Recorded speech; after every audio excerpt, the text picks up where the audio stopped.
Bienvenidos a Ifa Stories, donde la sabiduría ancestral se une con la narración moderna.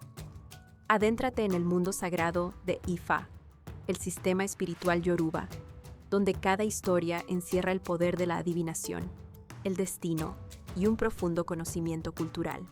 Acompáñanos mientras desvelamos los misterios de los orishas, las fuerzas divinas que guían nuestro camino, Orunmila, los irunmoles y muchos más. Cada historia es un puente entre el pasado y el presente, tejiendo lecciones atemporales que inspiran, iluminan y transforman. Abraza la sabiduría, honra la tradición y embárcate con nosotros en el corazón de Ifa. Suscríbete ahora y deja que las historias te guíen. Para explorar historias yoruba completas, enseñanzas de Ifa y sabiduría ancestral, visita nuestro sitio web www.ifastories.com. Da un paso en el camino sagrado para acceder a más recursos e información. Dios mandó a Aye, la suerte, al mundo. Historia. Dios, Olorun, mandó la suerte, llamada Aye, al mundo. El Egba vino a avisarle a Orunmila y le dijo que venían muchas cosas bonitas.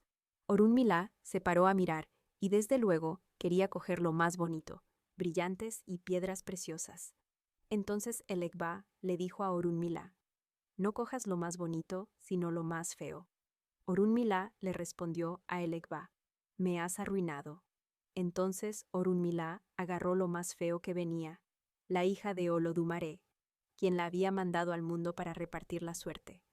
Y como Aye era la mujer más fea, Orunmila la tomó a disgusto. Se la llevó a su casa y se puso a vivir con ella. Como Aye tenía muchos granos en el cuerpo, Orunmila le dio un baño ritual en una habitación especial. Cuando ella terminó de bañarse y salió del cuarto, todo el cuarto se llenó de dinero.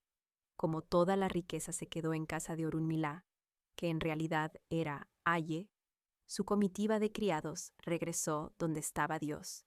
Y Dios les preguntó: «¿Dónde está mi hija?». Ellos respondieron: «Se quedó en casa de Orunmila». Dios les dijo: «Vayan donde está mi hija Aye y quédense allí con ella».